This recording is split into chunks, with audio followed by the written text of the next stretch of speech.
She slammed her clipboard on the counter and pointed at me like I'd just committed a crime. "You're done. Pack your stuff and get out." I stood there, still wearing my grease-stained overalls, hands covered in oil. The ambulance behind me was humming softly. I had just replaced the faulty brake lines. It was the county's backup unit, the one nobody ever touched because the funding never came through. "I fixed it," I said, confused. "The brakes were failing. That thing wasn't safe." "I don't care," she snapped. Her name was Linda, but around here everyone called her Karen. Head of the HOA, married to a city councilman, and now somehow overseeing city fleet maintenance. It didn't even make sense. But nothing about her ever did. She leaned in, voice cold. "That ambulance was scheduled for auction. Now the city won't get a dime because you messed with it." I looked at her, stunned. "You were gonna sell it, even with the brakes like that?" Her smirk told me everything. "I was doing my job," I muttered. "No," she said, crossing her arms. "You were poking around where you shouldn't. You're not even certified for ambulance work. You're just a mechanic. Just a mechanic." She didn't know. Didn't know about the lives that rig had saved, or that I used to drive one. 10 years as an army medic, and 6 more with the fire department. Until the accident. "Leave now," she barked. "Or I'm calling security." As I turned to grab my things, I caught a glimpse of something in her bag. A folded document with the city seal on it, and an auction slip. But it wasn't just for the ambulance. It listed 3 emergency vehicles, all marked unsalvageable, all actually fixable, and all signed off by Linda. My stomach dropped. She wasn't just trying to fire me. She was hiding something. And I just stepped right into it. She fired me for fixing a life-saving ambulance, but I knew right then, this wasn't over. The shop was silent as I walked out, the kind of silence that feels loud in your chest. I didn't say a word to anyone. Most of the crew kept their heads down. They knew how Karen operated. Step out of line, and you're done. But this wasn't just about me. I couldn't shake what I saw in her bag. 3 vehicles, declared unsalvageable. I sat in my truck across the street for nearly an hour, heart pounding. I pulled up the city's auction website on my phone. There it was, Unit 47, the same ambulance I'd just worked on, listed for auction next week. Status, non-operational. Non-operational? That thing was running smoother than it had in years. Something was wrong. I still had the repair log on my tablet. Before she fired me, I'd submitted the work order, signed, time-stamped with video proof. I knew what I had, but I also knew Karen wouldn't go down easy. She had her hands in every department. City Hall, Fleet Services, even the HOA. I had to be careful. So I called someone I hadn't spoken to in a long time. "Hey, it's me," I said, when he answered. Silence. Then a slow chuckle. "Didn't think I'd hear from you again." "Listen," I said, lowering my voice. "I think someone's running a scam through the city's emergency fleet." "Names?" "Karen Ellison." The pause was longer, this time. "You know she's married to the councilman, right?" "I know," I said. "That's why I need you."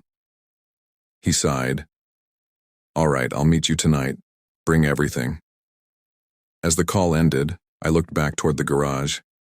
Karen had come back outside. She was standing next to the ambulance.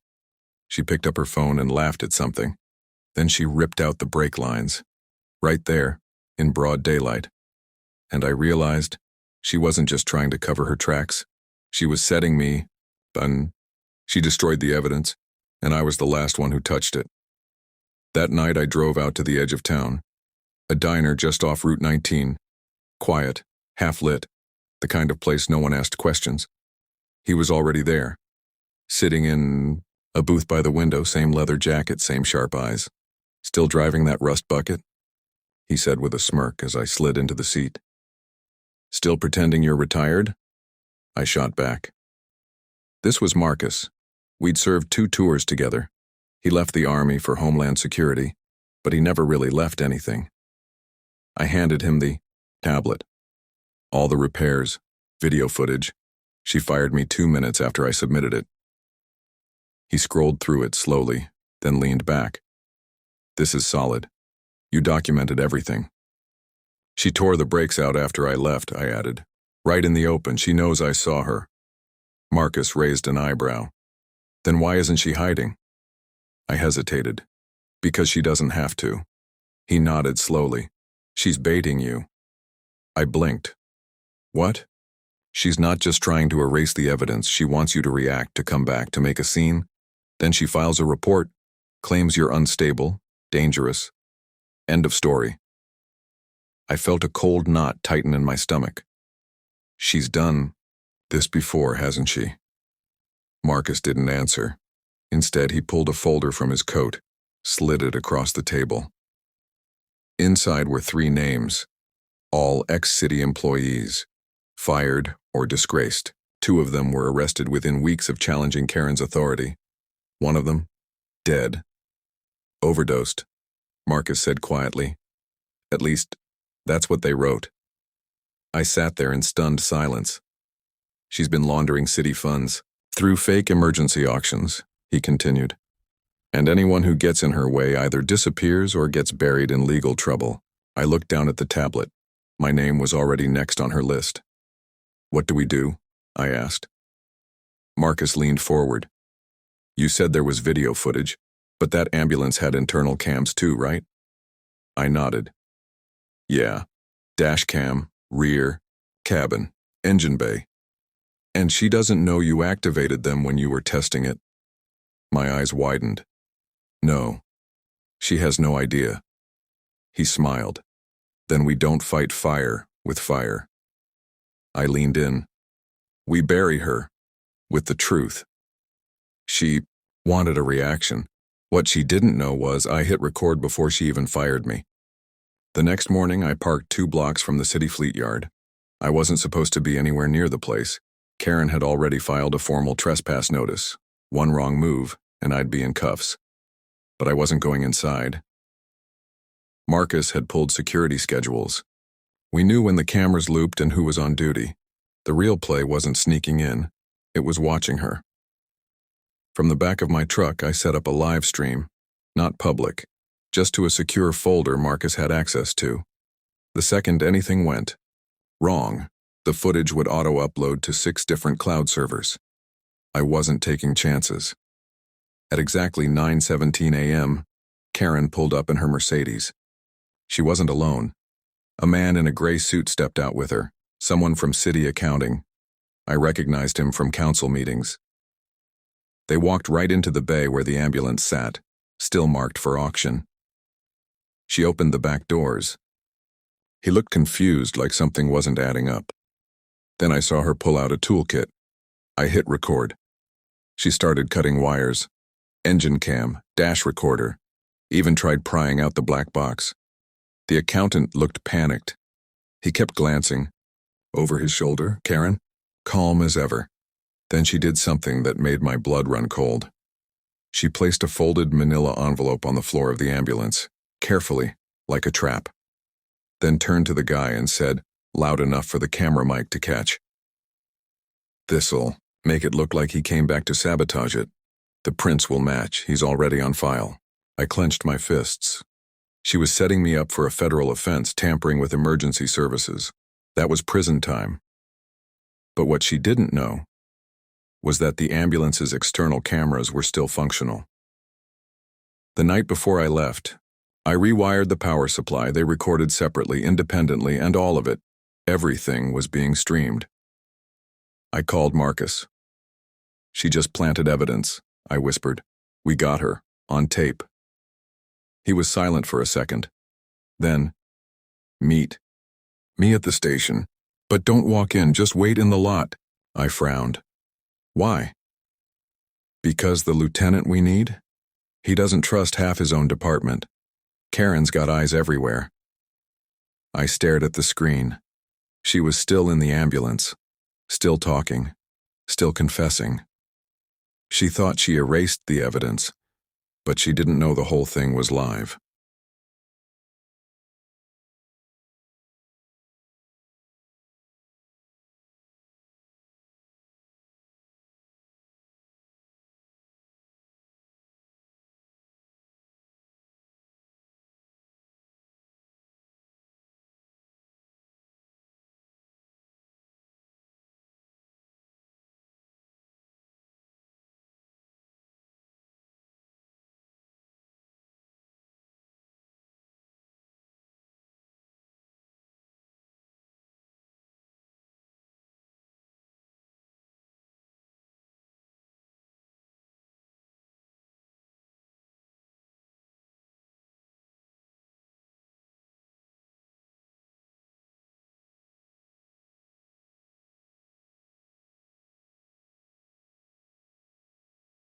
I waited outside the station for 20 minutes, kept my head low, eyes on the rear view. Every time a cruiser pulled in, my pulse jumped. Finally, a black SUV parked 2 rows behind me. Tinted windows. Out stepped a man in plain clothes, with a badge clipped to his belt and the kind of calm that only comes from seeing way too much. He walked straight to my window. "You're the mechanic?" he asked. I nodded. He didn't smile, just said, "Get in the back." I climbed into the SUV. Marcus was already inside, laptop open. Footage paused at the frame where Karen was holding the envelope in her gloved hand. The lieutenant, his name was Daniels, watched 10 seconds of it, then 30, then a full minute. "You're telling me this was streamed live?" he asked. "Backed up in 6 places," Marcus replied, all with timestamps, city metadata, voice print matches. She even name drops the councilman at one point. Daniels rubbed his jaw, then pulled out his phone. "Get a unit to the fleet yard," he said into it quietly.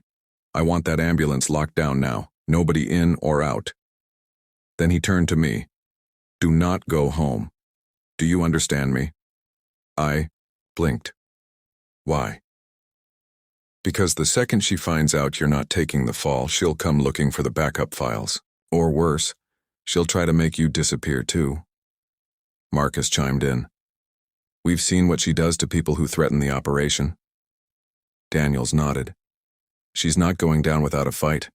But this time, we've got her on multiple counts: fraud, evidence tampering, conspiracy, attempted framing, and that's before the federal charges kick in." I sat back, overwhelmed. "She tried to destroy me for fixing a brake line," I muttered. Marcus looked at me.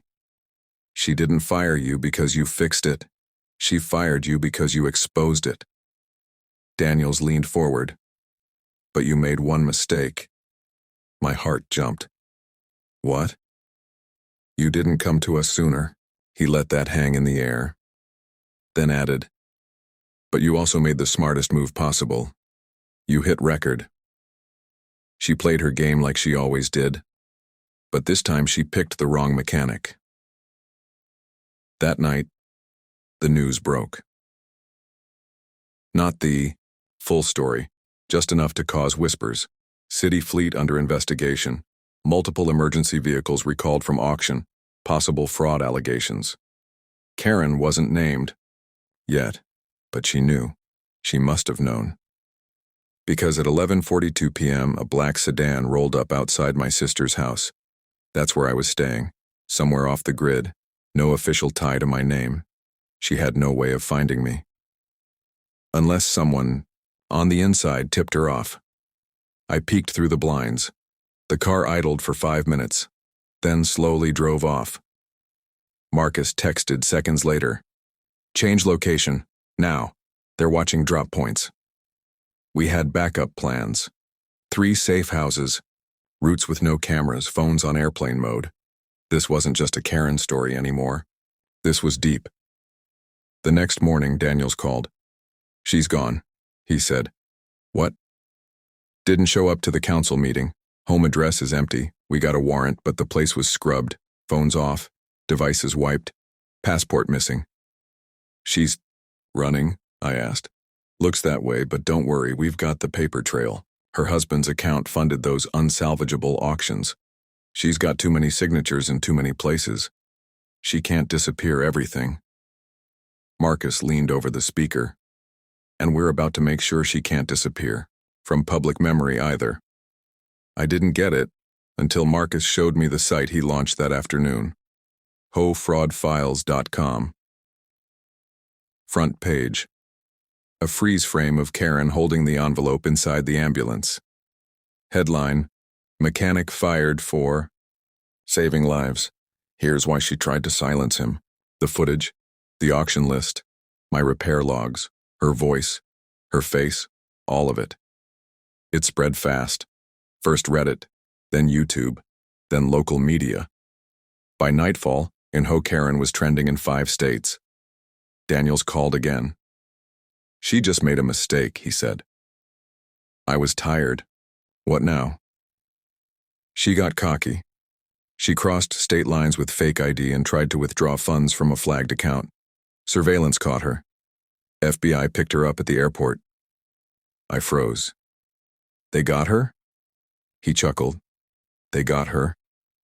And her husband. He tried to pull rank on the agents. Didn't go well. I stared at the screen where her smug face had once stared into the ambulance camera. Now replaced him with a mugshot. She wanted me arrested. Instead, she got exposed. To the whole damn country. A week later, I stood in front of the same ambulance bay where it all started. It felt different now. No more lies. No more cover-ups. Just sunlight hitting the metal roof and a quiet hum of machines being repaired honestly. Daniels offered me my job back. Even said I could run the garage, clean house, hire who I wanted. I said no. Not because I didn't care, but because that chapter was closed. I didn't want to walk into that building every day and remember what nearly happened. Besides, something bigger had opened up. People were reaching out from all over the country. Whistleblowers, mechanics, nurses, even city employees from other states. They all had Karens, and they all needed someone who wasn't afraid to hit record. So Marcus and I launched a new project, a watchdog network. Former military, tech experts, legal minds, all dedicated to exposing the people who abuse power under fake rules and HOA lies. We called it Silent Wrench. Because sometimes it's not the loudest guy who brings justice, it's the one who knows how to fix what's broken without making a sound. Last I heard, Karen was facing 15 federal charges: impersonation, fraud, tampering with emergency systems, even conspiracy to commit false arrest. She tried everything. Lawyers, threats, even claimed mental illness. But the footage? That didn't lie. When the judge asked why I kept the video running even after being fired, I told him the truth. I wasn't trying to catch her. I was just doing my job. She caught herself. The courtroom went silent. And that's when I realized this wasn't about revenge. It was about the next guy, the next woman, the next whistleblower who needed to know they weren't alone. Because someone had to take a stand. And this time, it just happened to be the mechanic. Fixed the brakes. She tried to break me, but in the end, truth drove better than fear ever could. The end. She grabbed my daughter's arm and yanked her off the school bus. People gasped. Kids started crying. My little girl, 8 years old, in a leg brace after surgery, tumbled onto the sidewalk with a thud. And Karen? She just stood there, hands on hips, like she was proud of herself. She doesn't belong here, she snapped. This bus is for neighborhood kids only. Take her to whatever shelter you crawled out from. I froze for half a second. Not because I was scared, but because I knew exactly what this woman had just done. I stepped forward, calm but slow. Every parent at the bus stop turned to look at me. I picked up my daughter gently, checking her brace. Her lip was trembling. Her eyes were watering. She didn't cry, but I could see it. The confusion, the pain. Karen didn't flinch. This community has rules, she barked. No outsiders, no special needs cases slowing down our schedule. A man from down the block stepped in. You just assaulted a child. Karen didn't even blink. She was trespassing. I'm the HOA safety officer. I can remove anyone who's a risk. She actually believed that. Believed she had power to drag a disabled child off a school bus in public. I looked around. No one moved. Everyone stunned. Then I said quietly, "Ma'am, you just made the worst mistake of your life." She rolled her eyes. "Oh, what are you going to do? Cry to the school board?" I stared at her. Let the silence hang. She didn't know who I was. Didn't know I'd spent the last 6 months fighting state corruption, leading civil rights cases, prosecuting child endangerment. Didn't know I was the state attorney general. But she was about to find out. Karen scoffed and turned her back on me like she'd just won something. Like tossing a disabled child onto the sidewalk was some kind of neighborhood victory. She marched toward the bus driver, wagging a finger in his face. "You'll lose your job for this?" Picking up unauthorized kids from unregistered addresses? I'm reporting you, right now. The driver, a kind old man named Ray, looked shaken. Ma'am, she's on my list. That's Mr. Walker's daughter. He signed all the forms. She cut him off. I am the HOA. Your list means nothing. I bent down and helped my daughter stand. Her knee looked scraped. I could feel the anger building in my chest, slow and steady. But I kept my voice calm. Sweetheart, go sit in the car, I said. Daddy needs to take care of something. Karen wheeled around. Excuse me? You can't leave. I'm not done. I pulled out my phone and opened my digital badge. A few curious parents stepped closer, squinting to see. Ma'am, I said, my name is Andrew Walker. I'm the Attorney General of the state. You just laid hands on a child with a medical disability, in front of 15 witnesses and a school employee. The shift in her face was immediate, pale, frozen, lips twitching. She stammered, You can't just say that. Anyone can flash a badge on a phone. Without a word, I called the state office. Yeah, it's Walker. Patch me to McDaniel at Child Safety. I've got an incident live. Karen's mouth opened, but nothing came out. Hold on, I said into the phone, then turned to her. You have 60 seconds to explain why you thought dragging my daughter off a public school bus without legal cause was acceptable. The color drained from her face. Then she tried to pivot. It's not what it looks like. I was protecting the children. There's been suspicious activity in the neighborhood lately. That was her play? Paint my daughter as some kind of threat? You just assaulted an 8-year-old girl, I said slowly. And now you're accusing her of being a danger. A woman nearby, one of the other moms, stepped forward. I saw everything. She didn't even ask questions, just yanked her off. Others nodded. The crowd was shifting. Karen's power? It was slipping away, and fast. She didn't know yet, but the next move I'd make would end her entire little empire. Karen took a shaky step back, suddenly realizing the crowd wasn't with her anymore. For the first time, she looked small. No one's going. To believe this, she snapped. You can't just make me the villain. I'm on the HOA board. I've lived here 20 years. This is my neighborhood. Exactly, I said. And now every parent here knows what you're really like. She pointed a trembling finger at me. You're threatening me. No, I replied. I'm warning you, what happens next is entirely up to you. That's when the sheriff's cruiser rolled up. She actually smiled when she saw it. Oh, thank God, finally. I called them 10 minutes ago. They'll arrest you for harassment and child endangerment. I just watched. Deputy Coleman stepped out of the car. Big guy, no nonsense, and more importantly, my former client. I'd helped his daughter escape an abusive custody battle 3 years ago. He spotted me, nodded, and walked right past Karen. Morning, General Walker, he said. You okay? Karen's face twisted. General? What? No, he's the problem. He's been trespassing. His daughter doesn't even belong at that school. I want them both removed. Coleman turned to her. Ma'am, we've got multiple eyewitness accounts that you physically pulled a child off a bus. That's a serious charge. She laughed, sharp and panicked. No, he's the one faking all this. You're being tricked. He's pretending to be someone important.